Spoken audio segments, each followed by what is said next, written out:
Good afternoon and welcome to Blindformers. I'm your host, Blind Prime, and for today I have for you Transformers Generations Legacy Voyager class Bulkhead. Here he is in all of his bulky glory. Yeah, he's just a big brother bear of a bot.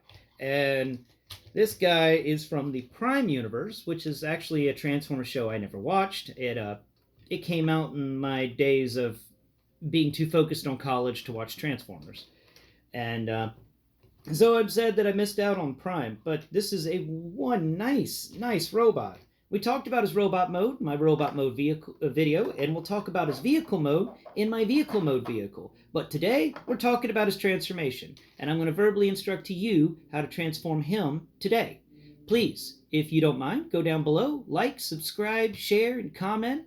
Help me fight that YouTube algorithm, and help me get the awareness of blind out there to more people. The more people I reach, then the better off the world is. At least a little bit. No, it's all about helping one another and having fun. So let's have a little fun today. This is a fun transformation. He is a little bit difficult in the sense of there's some parts of him that are tedious and that they don't want to do anything but stay in their position, which, figures Bulkhead's going to have some stubborn transformation cogs. And yeah, it's a memorable transformation, and I enjoy it a lot. So let's begin. First off, what you want to do for him in his transformation is you want to grab the top of his robot mode and his legs, one in each hand. So upper body in one hand, legs in the other, and then you want to split him, like you're breaking him over your knee as if you were Bane and this guy were Batman. And boom, back broken. Completely split off from the knee, and that explains a lot. That piece wasn't down. That may explain why it wasn't connecting very well. So now you want to first take care of the cab of the vehicle, then we'll work on the legs. So first, with the cab of the vehicle, you want to disconnect each of his shoulders. They're actually plugged in pretty tightly. Just grab the arm and pull it back just a bit. There's enough wiggle room in its joints to allow that to happen, and then it has a bar joint on the back, which will allow you to stretch the entire arm down the length of the truck, the front of the truck vehicle, so that the wheels on the shoulder can go into position inside the wheel wells that are below it. So just do the same with this guy. Drag him all the way down. And now we're just going to leave those arms there for a moment as we talk about the head. So now that the top of the cab doesn't have any arms plugged into it, it actually can move up 45 degrees on its own little hinge. This will allow you to push the head in and have enough clearance to bring out this little panel that will hide the hole in the top of the cab where the head used to be. Once you've done those things, let's go to the arms now and focus on them. So these arms are weird. If they're folded down improperly, they won't be able to rotate forwards and backwards on the shoulder hinge. So you got to make sure that shoulder hinge is allowing the arm to move up and down. If your shoulder hinge is bent wrong, that won't happen. And also, if it's bent wrong, then it won't line up with the other shoulder hinge that's on the other side. Now, both of these shoulder hinges, these shoulder connector bits, are the parts that connected him to the top of the truck mode. Now we're going to use them to connect both of his arms together. So they are mirror images of each other, and they will just nicely connect together to create a nice stable connection combining both of his arms together. Now, you want to fold up his arms into their, what is that, like 115 degrees or something? And after you've folded them, then you want to punch them upwards, so that as if he's trying to punch his entire face that's hidden inside of his truck. And once you've done that, you can close the front of the truck up, and it will soft lock into position, which will keep. Now you've got a perfectly formed front of a truck, and even the underside of it doesn't look too bad. Now, let's get into the part that I dislike about him, but enjoy about him too. It's weird. So his legs are very interesting. First off, you want to pull up a connector. They've got three. So the first connector is what's folded over the top and allows the robot mode to occur. Second connector is hidden in here. And, ow! I hurt myself. Is It's a really, really stiff connection. I advise using a key and not your fingertips, or else you can get yourself a nice little scratch across the top of your finger, because the connectors on this thing are a bit sharp. None of that's been really rounded down, and it will bite. This guy likes to bite. Be aware. Now, there is one more connector that needs to be unconnected, and it can be a doozy to find. It does like to hide on you. And I just remembered where it was, but then I forgot again. It's an easily forgettable joint. I don't know what else to say on that. There it goes. Okay, so where you pulled this guy up from the front of the waist, so the one that hurt me goes from the front all the way up, and then what you want to do is you want to take and flip them around and come around to this back area and pull the legs towards the front, and that will disconnect them from one more joint, one more connection point that will make it difficult for them to do anything with. All right, so now that we've gotten these vehicle bits, yep. Okay, cool. All right, we are good to go. Let's now combine all this together. So we've got this. The legs are now disjointed thrice. Once from the upper body of the robot mode, once from this little hinge that cuts you, and then once from the back of the waist area to make a very floppy midsection. Now all of this is going to get folded together. So we're just going to first off come up here to the top of the cab. We're going to lower these spare wheels that were behind the head, and we're going to flatten them on either side of the back of the cab, and they're just going to sit there like that. Now, this part on the top that has the siege port is going to get folded up so that it is out of the way. And then all of this leg stuff and waist stuff is going to get flattened down on the back of the cab. And then the legs are going to fold down.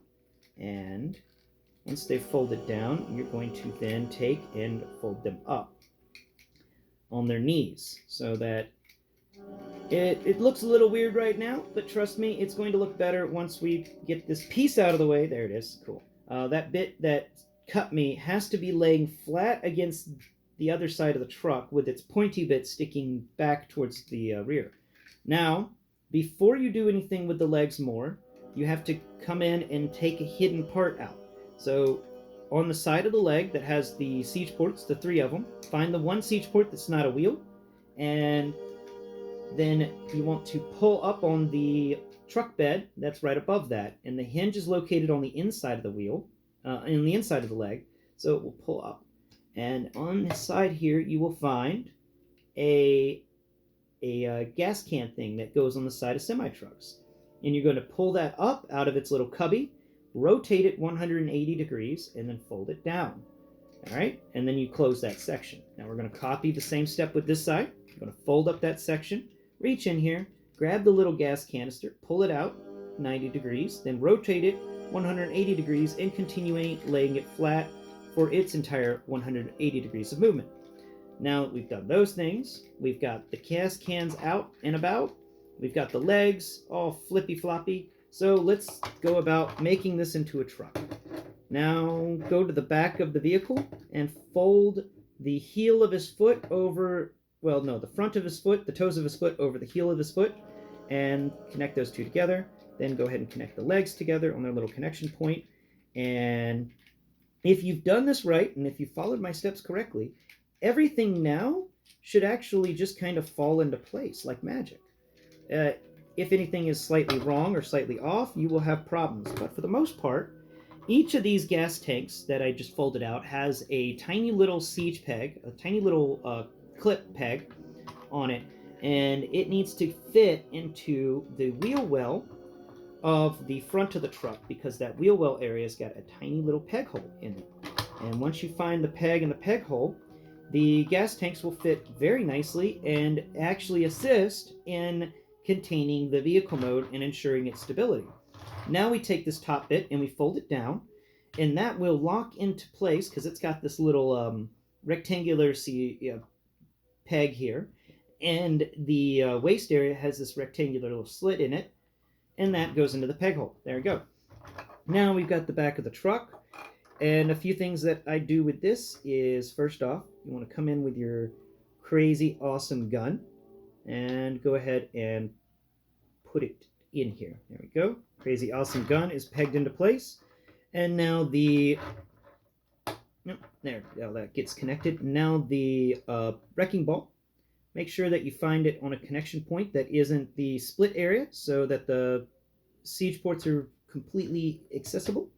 And that's actually going to get plugged in right here at the very end on this little bitty tiny peg that is created when both of these legs get combined together, if they would ever just stay combined together. And this is a part that I really like about this figure, is this cool little port here. All right, the wrecking ball is plugged in. I use the wrecking ball to ensure that nothing's really going to pop out of place anymore. The wrecking ball is a really good, useful item when it comes to this transformation to ensuring the stability of the transformation. And the Gatling gun just kind of chills in there. You just lay it down in there. It's not going anywhere. Now, to make sure that it doesn't go anywhere, we fold up the shield, which if you fold the shield in reverse, it becomes canvas material, which has got a nice texture. We'll talk about that on the vehicle mode review. And fold this bit up that was his backpack siege port. And the siege port on the underside of this canvas shield area siege peg is going to fit into the siege port and should just lock into place as soon as I get it right. Sometimes it doesn't want to work with you, and you have to get a little aggressive. Come on, you. Look, we're at the tail end of the video. Don't you start with me. Don't you start with me now. We are almost done with this. Come on. You crazy, stupid shield. Just connect to your siege port. Good grief. There it is. It's connected. Thank you. Now you fold down both of the sides, and you're going to raise them up slightly, and then push them down. Each of the sides of his shield / canvas top have a rectangular siege peg in them that will plug into a rectangular peg hole in the truck bed sides. And there you have it. Oh, that little peg is sticking up. Let's lower it down. And that is Bulkhead, now transformed into his military convoy truck mode. This is I think it's, because of the bigger front on it, I want to say this is a 5-ton, but it may just be a deuce and a half when it comes to cargo capacity. It's a logistics vehicle that you see often in military movies. You know, you see them all the time in military movies. These guys are always going from point A to point B in the background, and I really appreciate the fact that we get one now, and I will talk about it more on my video on Bulkhead's vehicle mode coming up tomorrow. Tune in then, and thank you for watching. Please go below and help me fight the algorithm of YouTube to help raise awareness for the blind. Bye-bye for now.